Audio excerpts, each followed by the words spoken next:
Welcome to Join News Interactive. You can join the conversation on social media pages, Facebook and Twitter, on Join News on TV and on DSTV and GoTV.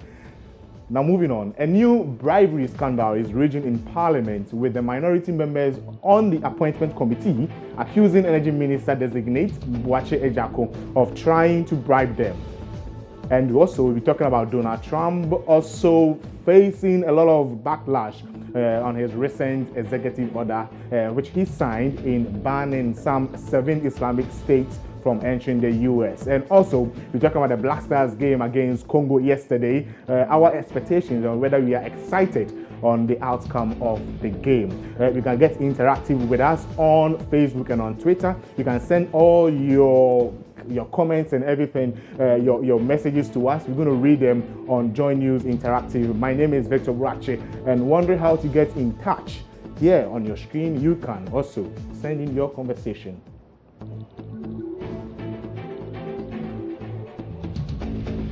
In a jaw-dropping claim by Mahama Ayariga, the energy minister designate had given an amount of 30,000 Ghana cedis to them, an amount they received thinking it was their sitting allowance, but returned it later when they became aware it came from Boakye Ejako.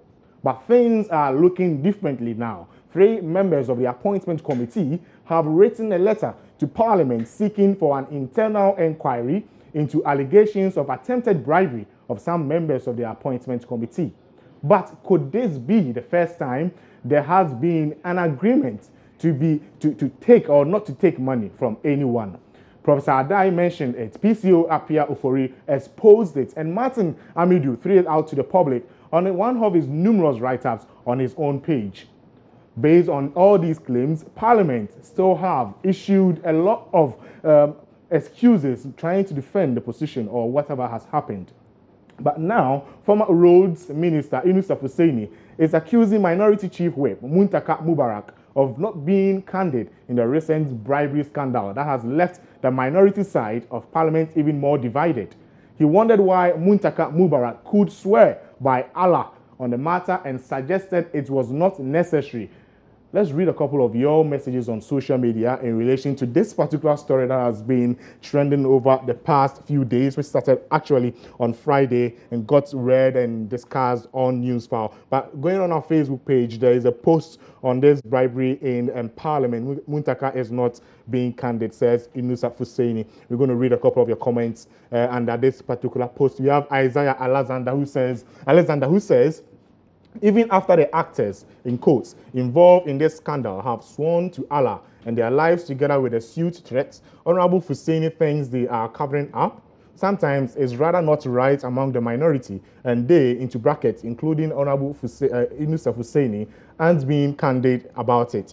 These are interesting times in Parliament. We have Prince Nuruddin Baumia who says, that's your opinion. Keep your mouth mute because you are not a member of the vetting committee. And we have Fred Longi who says Muntaka is always involved in scandals. I'm going to read a couple of your comments as the slide scrolls down. But we have Francis Yao Salome who says Osumanu Ibrahim Babangida. Okay, he is tagging someone who is going to who has also replied. There's one reply under Francis Yao's Salome, which we're going to read to you very soon. But you can still join us, send in your messages, and we're going to read them on Facebook and also on Twitter with the handle Joy News on TV. But moving on from Ghana, let's go to the United States. President Donald Trump enters the second week of his presidency facing a growing political backlash, with protesters in the streets, lawsuits mounting, and his own party fracturing over his executive order banning travel to the United States from 7 Muslim-majority nations. The countries are Syria, Iran, Iraq, Libya, Somalia, Sudan, and Yemen. Now, we posted this on Facebook so you could share with us your thoughts about the executive orders that have been passed by Donald Trump, the president of the United States. We have Elvis Alabila who says Trump is just protecting his country and citizens, though it's unfortunate, but to Donald Trump, the U.S. and the safety of the American people must come first to make America great again. And we have Melody who says, when you see what's going on in France, Belgium, what's happening in Sweden and Germany, it only makes sense to be cautious. America is tired of action taken only after the harm's already been done. 99.9999% of refugees may not be bad is the other 0.001% that seems to change the whole game. You have Edem, who says, well, I think his duty first as the president is to ensure the safety of his country's citizens.